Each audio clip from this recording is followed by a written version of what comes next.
కల్పించుకోటి electricity ఉద్యోగుల ధర్నా జరుగుతున్నది. దాంట్లో కూడా బీసీలు కుమ్మెల సంఘటన అనేది చాలా దురదృష్టకరం.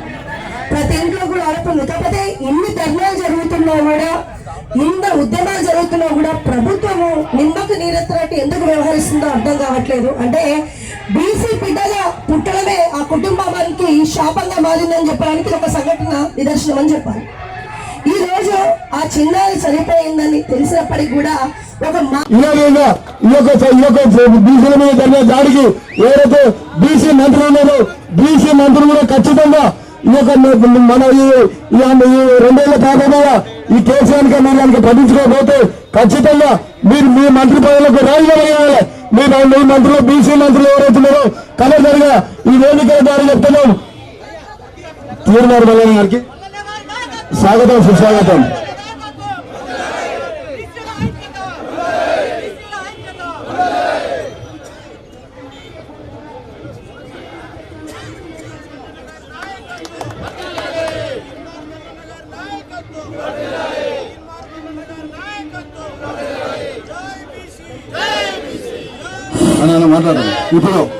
మాట్లాడాలి ఇప్పుడు ప్రజాపాలన పెట్టి ప్రజా కోర్టు ద్వారా అదే కుమ్మల మల్లన్న జాతరలో ప్రజాపాలన ద్వారా ఆ దుండగులకు ఎందుకు శిక్షించలేకపోతున్నామో ఒక్కసారి ఆలోచించుకోవాల్సిన అవసరం ఉంది.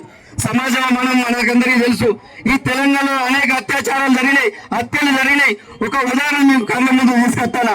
గతంలో ప్రియాంక రెడ్డి మన తెలంగాణ ఆడబిడ్డ, నాకు కూడా ఆడబిడ్డనే, ఆ ఆడబిడ్డ మీద అత్యాచారం చేస్తే ఆ 4 దుండగులను మరి ఢిల్లీ వేదికల పార్లమెంట్ లో కూడా ఆ వర్గం రెడ్డి సామాజిక వర్గం పార్లమెంట్ లో మాట్లాడి వాళ్లకు ఆ 4 ఎన్కౌంటర్ చేసిన చరిత్ర మన తెలంగాణ గడ్డకుంది.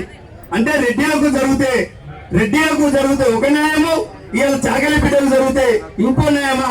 ఒక్కసారి మనం ఆలోచించవలసిన అవసరం ఉంది. ఆ చీకటి రాత్రికి వెలుగునియవలసిన అవసరం ఉంది. మనం కళ్ళ చేసుకోవాల్సిన అవసరం ఉంది. అదే రకంగా ప్రియాంక రెడ్డి మీద జరిగిన అత్యాచారాన్ని దుర్గలను ఎన్కౌంటర్ చేసినట్టు మరి నిన్న కుమ్మల మల్లన్న జాతర సన్నిధిలో జరిగిన ఆ దైవ సాక్షిగా ఆ 7 దుండగులను, ఆ రెడ్డి సామాజిక వర్గాన్ని ఎన్కౌంటర్ చేయాల్సిన బాధ్యత స్వధర్మం రాష్ట్ర ముఖ్యమంత్రి మీద రేవంత్ రెడ్డి మీద ఉంది. మరి రేవంత్ రెడ్డి